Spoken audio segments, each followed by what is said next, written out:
नमस्कार, स्वागत है आपका प्राइम डिबेट इंडिया में। और आज एक बहुत ही संवेदनशील विषय पर आज हम सब चर्चा करने वाले हैं। और ये विषय 1990 की बहुत ही तल्ख यादों से जुड़ा है, इसका संबंध है। दरअसल 90 के दशक में, लगभग पूरे दशक में, जिस तरह से वहां पर हालात थे कश्मीर में, और वहां के माइनॉरिटी कहे जाने वाले जो वहां के हिंदू थे, जिन्हें हम कश्मीरी पंडित भी कहते हैं, और जो सिख थे, जिस तरह लगातार वहां पर उन्हें टारगेट किया जाता रहा था। और उसके बाद जो एक्सोडस का जो एक सिलसिला चल पड़ा, यानी कि सो कॉल्ड जेनोसाइड और फिर एक्सोडस, तो उसकी टीस जो है, उसका दर्द वो हर गुजरते दिन के साथ कम नहीं हो रहा है, बल्कि बढ़ता जा रहा है। नतीजा आज ये है कि बड़ी संख्या में जो वहां के माइनॉरिटी है, यानी जो कश्मीरी पंडित है, सिख है, वो अपने वतन को छोड़कर मुल्क के कई हिस्सों में अलग अलग जगहों पर, कहीं कैंप में या कहीं और दूसरे तरीके से अपना जीवन व्यतीत कर रहे हैं।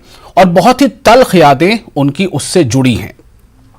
लगातार कोशिशों के बावजूद, लगातार प्रयासों के बावजूद कि उन्हें इंसाफ मिले, उन्हें पूरी तरह से रिहैबिलिटेशन मिले, और उन्हें अगर सरकारें संभव इसे कर पाती हैं, या हमारा सिस्टम इसे संभव बना सकता है, तो इस बात की जांच भी हो कि आखिर वो हालात पैदा कैसे हुए थे, परपिट्रेटर्स कौन थे, उनकी मदद करने वाले कौन थे, प्रत्यक्ष या परोक्ष रूप से कौन थे। इन तमाम चीजों को लेकर सुप्रीम कोर्ट ने आज एक सुनवाई के दौरान वी द सिटीजन जो एक संस्था है, उसकी अपील पर सुनवाई हुई तो जरूर, लेकिन सुप्रीम कोर्ट ने उस सुनवाई को मजीद आगे करने से इनकार कर दिया। और सुप्रीम कोर्ट ने यह कहा कि आप सरकारों के पास जाएं, आप जो इसके लिए एप्रोप्रिएट अथॉरिटी है उसके पास जाएं। यानी कि एक दरवाजा अगर बंद होता नजर आ रहा है तो दूसरा दरवाजा खुलता भी नजर आ रहा है। लेकिन यहां से आगे जो कानूनी चाराजोई है, या जो इंसाफ के लिए कदम आगे बढ़ने का जो प्रयास है, जो सिलसिला है, वो क्या उतने ही उम्मीदों के साथ, उतनी ही आशाओं के साथ आगे बढ़ पाएगा? किस तरह के हालात बन सकते हैं? और सुप्रीम कोर्ट के आज के इस निर्देश से कितनी उम्मीद और मजीद बनती है, कितनी आशा बनती है इंसाफ मिलने के लिए? क्या उसमें कुछ कमी आ जाएगी या उसमें कुछ और ज्यादा इजाफा होगा? ऐसे कई सवालों के साथ आज हम इस विषय पर चर्चा करेंगे, कई गणमान्य लोगों के साथ। आप बने रहे हमारे साथ।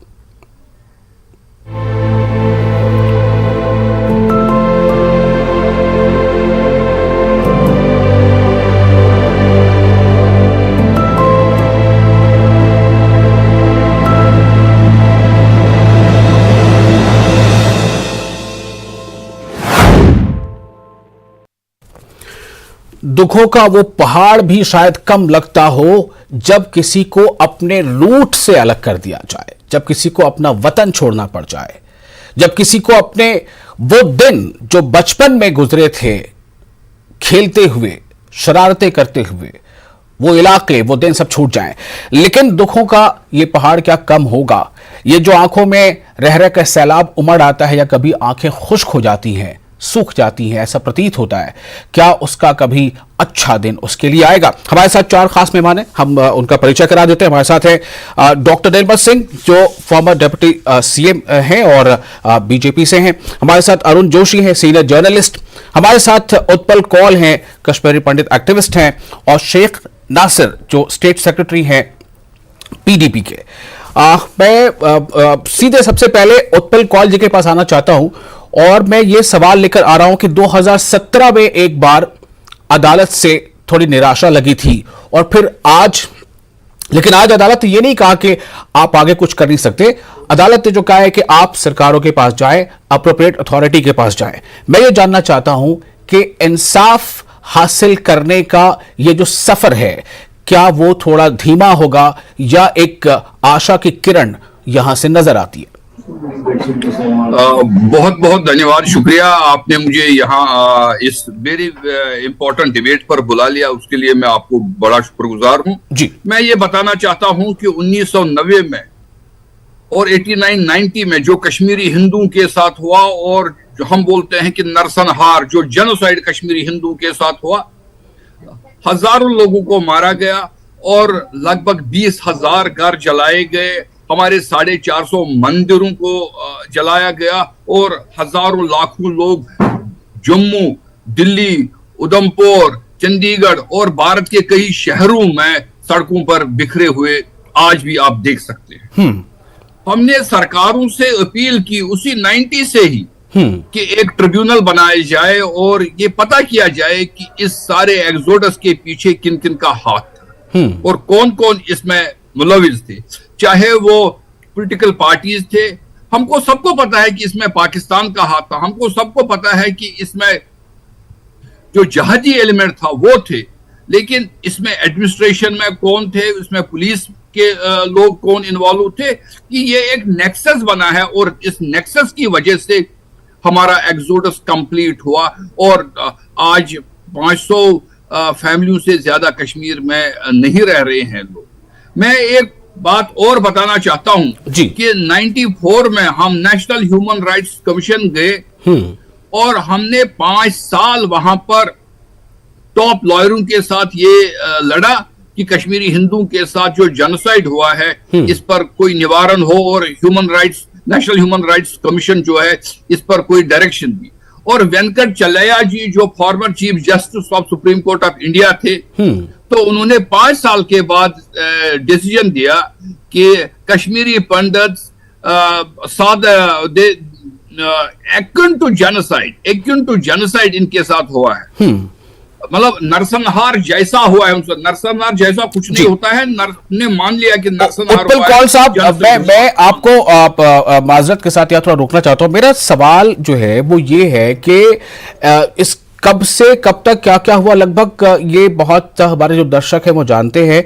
मैं एक जानना चाह रहा था कि यहां से आगे ये जो हमें इंसाफ का ये जो सफर है, आगे आप क्या देखते हैं?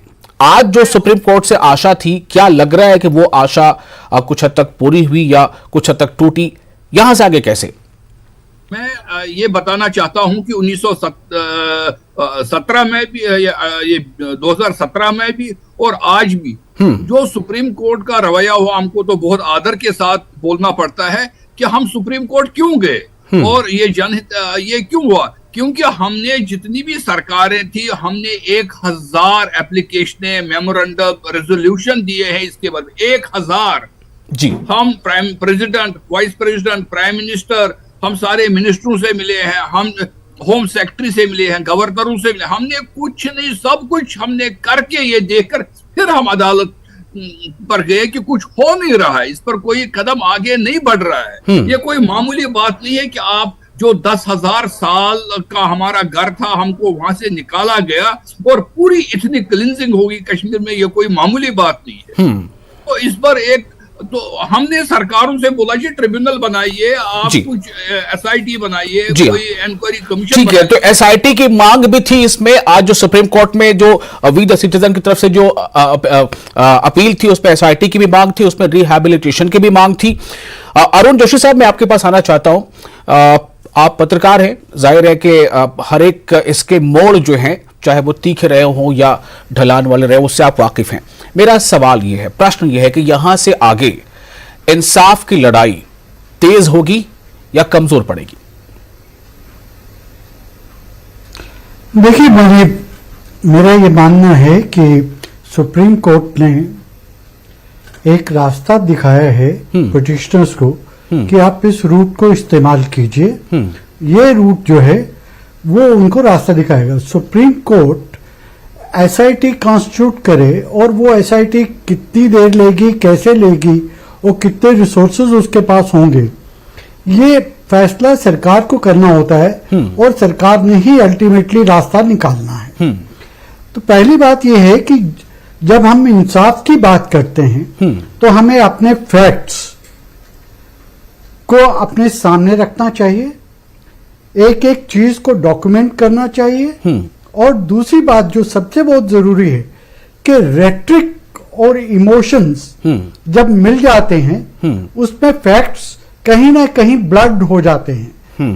मैं ये समझता हूं कि कश्मीरी पंडित कम्युनिटी जिसे अपना घर छोड़ना पड़ा, चाहे पाकिस्तान के कारण छोड़ना पड़ा या इनमिकल एलिमेंट्स थे उनके कारण छोड़ना पड़ा, उनको अगर वो पूरे देश में और विश्व में एक नरेशन बना सकते हैं, they became the narrator's of the victimhood of their community and Hindus and the idea of India in Kashmir. तो आज तक उन्होंने इंसाफ के लिए, जो उनको इंसाफ चाहिए था या जैसा होना चाहिए था, उसके लिए नरेशन में उनकी यूनाइटेड वॉइस नहीं रही। वो फ्रेगमेंटेड वॉइस में आगे आए। आपको उनका दर्द तभी समझा जा सकता है कि जब ना सिर्फ उन्हें मारा गया, उन्हें अपना घर छोड़ना पड़ा। किसी एक बच्चे की गुड़िया जो है उसको उसके सामने तोड़ मरोड़ दिया जाए तो उसके बच्चे के दिल पे क्या गुजरती है, वो इस कम्युनिटी के मेंबर्स के ऊपर गुजरी बिल्कुल है। जो बातें आप कह रहे हैं वो लगभग जैसा अभी पहले उन्होंने बताया उत्पल कौल जी ने भी कि 2017 में, मैं भी इसका जो कह चुका था कि 2017 में सुप्रीम कोर्ट ने ये बातें कही कि 1990 में हुए नरसंहार के इतने साल बाद सबूत जुटाना संभव नहीं होगा, और फिर अभी हम ये देख रहे हैं कि 2022 में। लेकिन आपने अभी ये कहा कि एक रास्ता दिखाया है सुप्रीम कोर्ट ने। मैं इस सवाल को लेकर जाना चाहूंगा डॉक्टर निर्मल सिंह के पास, farmer deputy CM. Doctor Nirmal Singh, आपसे जानना चाहता हूं कि सुप्रीम कोर्ट के आज के इस निर्देश को, मैं तो इसे निर्देश ही मान रहा हूं चूंकि सुप्रीम कोर्ट ने कहा है, आप कैसे देखते हैं? मतलब क्या ये अब सरकारों के पाले में गेंद चली गई है, या फिर ये कि जो पिटिशनर हैं, जो लोग भी इसके विक्टिम, मैं तो मानता हूं जितने लोग विक्टिम है सबके सब पिटिशनर है, बल्कि कोई एक आदमी सामने आए या कोई एक संगठन सामने आए, क्या यहां से ये इंसाफ की लड़ाई का रास्ता एक दिखा है? और क्या सरकारों पर अब एक तरह से उसको एक अकाउंटेबिलिटी फिक्स करने की एक बात यहां से नजर आ रही है?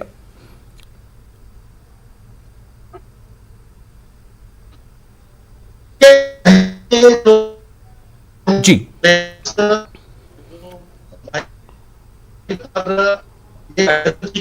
लड़ाई जी सरकार अपने तरीके से कर रही थी और आज भी लड़ रही है। पहले कहीं कमजोरी होगी, लेकिन जिस प्रकार से आज लड़ रही है वो क्षमा चाहूंगा, आपकी आवाज साफ नहीं आ पा रही है, कुछ नेटवर्क में दिक्कत है। मैं फिर कोशिश करूंगा आपके पास आने की। मैं इस सवाल को लेकर जाना चाहूंगा शेख नासिर के पास, जो हमारे साथ जुड़ चुके हैं, स्टेट सेक्रेटरी पीडीपी के। पीडीपी भी जैसा आप सभी जानते हैं वह सरकार में भी रही है, सरकार का हिस्सा भी रही है। तो शेख नासिर साहब, क्या है ये सुप्रीम कोर्ट के आज के इस निर्देश में क्या छिपा है? क्या सरकारें अपनी जिम्मेदारी से भाग नहीं सकती? देखिए, जहां तक सुप्रीम कोर्ट के फैसले की बात है, सुप्रीम कोर्ट के फैसले पर कोई भी सवाल खड़ा करना या सुप्रीम कोर्ट के फैसले को लेकर टिप्पणी करना जायज तो नहीं है। लेकिन सुप्रीम कोर्ट के फैसले से, सुप्रीम कोर्ट जो हमारे देश की सबसे बड़ी अदालत है, जिसे अदालत उज़्मा कहते हैं, उसके फैसले पर खुशी का इजहार करना या उसके फैसले पर मायूसी दिखाना तो हम इतना हक तो बनता है। जहां तक सुप्रीम कोर्ट के फैसले की बात है, देखिए, एक लंबे समय तक जो पिटिशनर्स थे उन्होंने सुप्रीम कोर्ट के पास जाकर के इस बात का इंतजार किया कि इंसाफ होगा और वहां से कुछ इस तरह के डायरेक्शंस आएंगी, कुछ इस तरह का, मैं तो ये कहूंगा कि एक स्पीकिंग ऑर्डर आएगा जिसके तहत जो भी उनके उसमें जिन्होंने रिलीफ सीख किए थे उसको लेकर के। लेकिन सुप्रीम कोर्ट ने दोबारा से उनको वही बात कही जो शायद वो पहले से जानते थे। उन्हें कहा गया कि वो सरकार के पास जाए। Now the ball is in the court of the government. और इसमें ये बात मैं बताऊं आपको कि एक उस लिहाज से अगर देखा जाए तो निराशा ही है, क्योंकि इतने लंबे अंतराल तक इंतजार करने के बाद एक फैसला आने के बजाय फिर अगर कहा गया, आप सुप्रीम कोर्ट ने कहा कि आप सरकार के पास जाइए। लेकिन साथ ही साथ सुप्रीम कोर्ट के इस फैसले को हम इसलिए भी वेलकम करते हैं कि अब सरकार ने दिखाना है, अब सरकार ने दिखाना है कि वो जो आज तक कहते आए हैं, जो बड़े बड़े दावे करते आए हैं, वो उस पर कितना पूरा उतरते हैं। मैं यहाँ पर ये बात कहने से बिल्कुल नहीं हिचकिचाऊंगा कि भारतीय जनता पार्टी जो इस वक्त सरकार में है, चाहे केंद्र में है या यहाँ भी अगर लेफ्टिनेंट गवर्नर यहाँ पर है, तो हम कहेंगे भारतीय जनता पार्टी की सरकार है। तो भारतीय जनता पार्टी ने आज तक कश्मीरी पंडित के खून को बेचा है। उन्होंने कश्मीरी पंडित को सिर्फ और सिर्फ वोट के लिए इस्तेमाल किया है। अब देखना यह होगा कि अब चूंकि सुप्रीम कोर्ट ने उनके पास में बाल डाली है, अब वो किस प्रकार से अपना जो स्टेप्स लेंगे, किस तरीके से इंसाफ अब जो है पिटिशनर्स को देंगे और किस तरीके से जो आज तक वो बातें करते आए हैं। क्योंकि जमीनी सतह पर हमने देखा वादे तो बहुत किए गए, उनको दोबारा से कश्मीर में बसाने की बात की गई, उनके लिए तरह तरह के जो है वेलफेयर की बातें की गई, लेकिन अब देखना यह होगा कि जमीनी सतह पर भारतीय जनता पार्टी क्या कुछ करती है। तो मैं समझता हूं कि सुप्रीम कोर्ट ने जो है सरकार पर एक बहुत बड़ी जिम्मेदारी डाली है। अब सरकार को अपने जो कहे वादे आज तक है उन्हें निभाने का वक्त आ गया है, लेकिन मुझे लगता है कि कहीं ना कहीं सरकार के लिए ये बहुत बड़ा चैलेंज है, क्योंकि जमीनी सतह पर किसी चीज को अमलाना बहुत ही ज्यादा मुश्किल होता है। तो एक सवाल मेरा छोटा सा है और उसका छोटा जवाब भी चाहूंगा कि क्या आप ये भी मानेंगे कि 90 के दशक के बाद से जितनी भी सरकारें जम्मू कश्मीर में रही हैं, राज्य सरकारें भी, क्या उन्हें हम इसकी जिम्मेदारी से अलग कर सकते हैं? देखिए, जहां तक सरकारों की जिम्मेदारी की बात है, सरकारों की जिम्मेदारियां बहुत कुछ होती हैं। सरकार अपनी जिम्मेदारी किस हद तक निभाती है वो भी जनता के सामने है। मैं किसी की सफाई तो नहीं दूंगा, लेकिन इतना जरूर कहूंगा कि जब कहीं भी इस तरह का कोई इंसिडेंट हुआ है, उसकी बाकायदा तौर पर जो इन्वेस्टिगेशंस हुई है, इंक्वायरीज हुई हैं और उसके रिपोर्ट्स भी सामने आई हैं।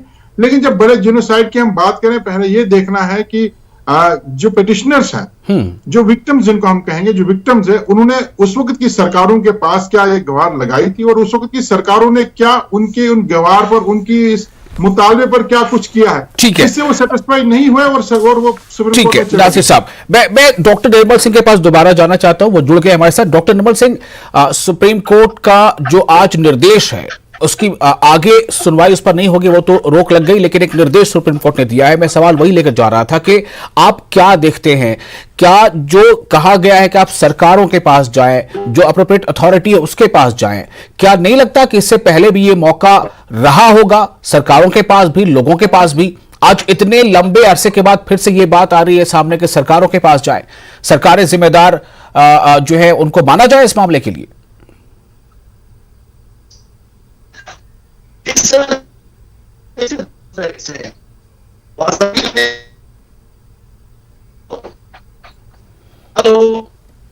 बड़ा अफसोस है हमें, आपकी आवाज हम तक से पहुंच नहीं पा रही है और हम इस तरह से आपकी बात या फिर बीजेपी की बात, उसकी क्या प्रतिक्रिया पूरी तरह से हम ले नहीं पा रहे, अपने दर्शकों तक नहीं पहुंचा पा रहे। मैं फिर से एक बार उत्पल कौल साहब के पास जाना चाहता हूं। उत्पल कौल साहब, क्या हुआ था? मैंने कहा कि ये लगभग सबको याद है, लेकिन मैं अब आपसे ये सवाल करना चाहता हूं कि तकरीबन इस पूरे मामले को 33 साल होने को हैं। इसमें एक नई पीढ़ी भी आ गई, वो नई पीढ़ी भी जो है वो जवान हो गई। मैं आपसे जानना चाहता हूं कि ये सेंटिमेंट, ये दर्द और ये एक संघर्ष क्या नई पीढ़ी में भी आप उतना देखते हैं? और क्या पहले जब रूट्स इन कश्मीर वो सुप्रीम कोर्ट गया था, अब वी द सिटीजन गया, फिर मामला वही जिसे हम कह सकते हैं आमतौर से कि ढाक के 3 पात सरकारों के पास जाइए, आप क्या देखते हैं इसका भविष्य, इस संघर्ष का? मैं आपको ये बताना चाहता हूं कि कश्मीरी पंडित कम्युनिटी बहुत ही ब्रेव है, ताकतवर है और उन्होंने पिछले 33 साल से हम लड़ रहे हैं और एक जो पीढ़ी है, एक पीढ़ी तो बिल्कुल इस पर उन्होंने बलिदान दे दिया। जो उस टाइम 60 के दशक के लोग थे, 70 के दशक के लोग थे, उन्होंने लगभग 10-15 साल इसको आगे बढ़ाया, इस स्ट्रगल को। फिर उसके बाद हम आ गए और हम इस लड़ाई को आगे बढ़ा रहे हैं। और हमारी जो नेक्स्ट पीढ़ी है, जो भी स्कूल कॉलेज में पढ़ रहे हैं, वो बहुत ही यूनाइटेड तरीके से इस बात को आगे ले रहे हैं। चाहे वो जम्मू में रह रहे हैं, चाहे उधमपुर में रह रहे हैं, चाहे वो लोग बॉम्बे में है, दिल्ली में है, या ह्यूस्टन में है, या न्यूयॉर्क, जहां कहीं भी है।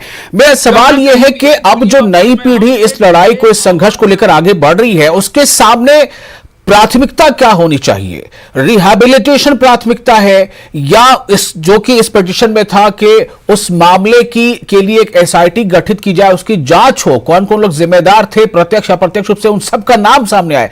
प्राथमिकता क्या होनी चाहिए?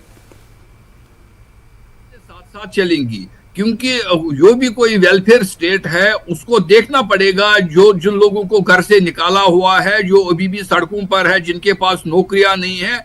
मैं आपको बता दूं कि एक एग्जांपल मैं देना चाहता हूं इस वेलफेयर स्टेट की। हमारे यहाँ लगभग 13,500, क्योंकि कश्मीरी हिंदू कोई बिजनेस नहीं करता था, सारे मुलाजिम होते थे। 13,500 मुलाजिम थे स्टेट में, और 20 साल एक भी मुलाजिम को नहीं लिया गया कश्मीरी हिंदू को। 20 साल, और वो ही PM पैकेज आ गई जो हमको बोला 10,000 को लेंगे, और उसमें भी 10 साल लगे और अब जाके 4-5 हजार लोगों को लिया है।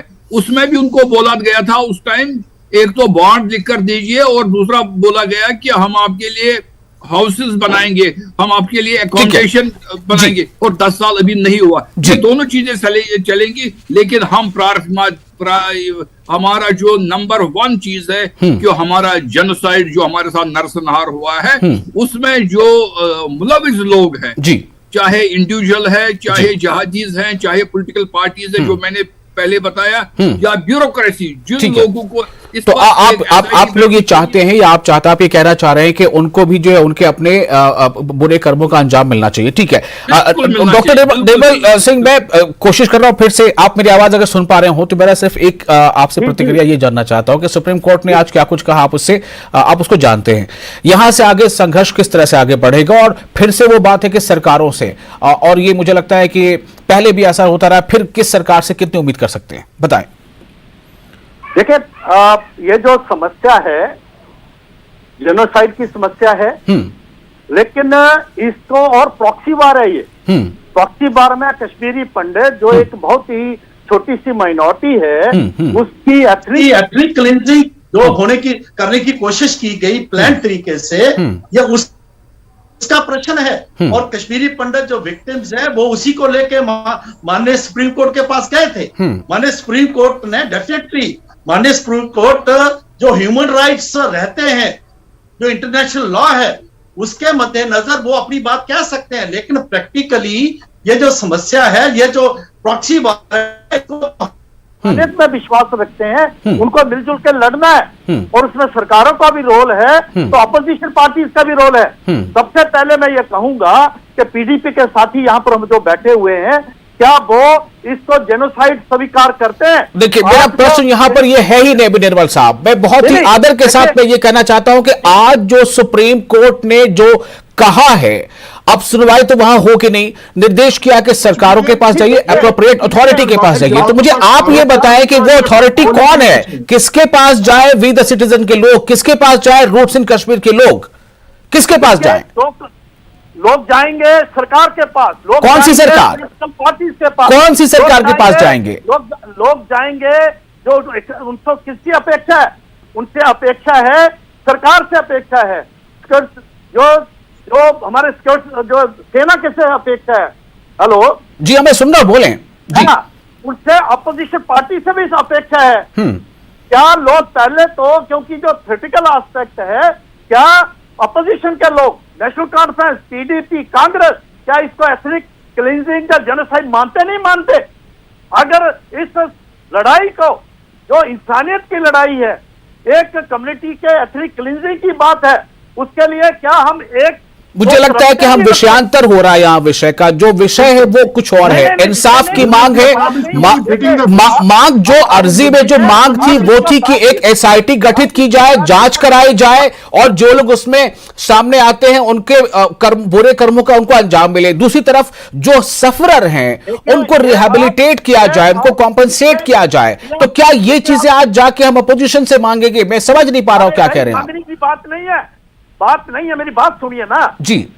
बात है, पहले एक बात पर हम सहमति करें जी कि ये जो है लॉ एंड ऑर्डर की प्रॉब्लम है, ये जो है आप इसको समस्या मानते हैं, प्रॉब्लम तो आप बोल रहे हैं ना निर्मल सिंह साहब, आपने समस्या कहा इस चीज को, आपके लिए प्रॉब्लम है छोटी सी, आपको लगता है छोटी सी प्रॉब्लम है।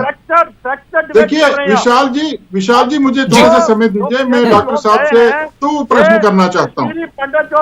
डॉक्टर साहब से सिर्फ ये पूछना चाहता हूँ, देखिए मैं नहीं चाहता कि सिर्फ ऊंची ऊंची आवाज में बोलकर इस बहुत ही संवेदनशील विषय को जो है, इसका समय जो है यूं ही व्यर्थ हो जाए। मैं चाहता हूं यहां से एक संदेश जाए, यहां से संदेश उन संघर्षशील लोगों को जाए जो संघर्ष करना चाहते हैं और जो इंसाफ चाहते हैं। मैं मूल मुद्दे को उठा रहा हूं, जिसके लिए ऊपर जो है तैयार नहीं है लोग। ये सरकार के साथ, सिक्योरिटी फोर्सेस के साथ खड़े नजर नहीं आते। मैं जानना चाहता हूं अरुण जोशी साहब से, एक मिनट आप रुकेंगे शेख नासिर जी। अरुण जोशी जी हमारे साथ वरिष्ठ पत्रकार हैं, मुझे आप ये बताएं कि क्या कभी ऐसा हुआ हो तो आप यहां बताएं हमारे दर्शकों को कि जो कभी भी जब भी सरकार में रहा हो उसने अपोजिशन पार्टियों को बुलाया हो इस विषय पर बात करने के लिए।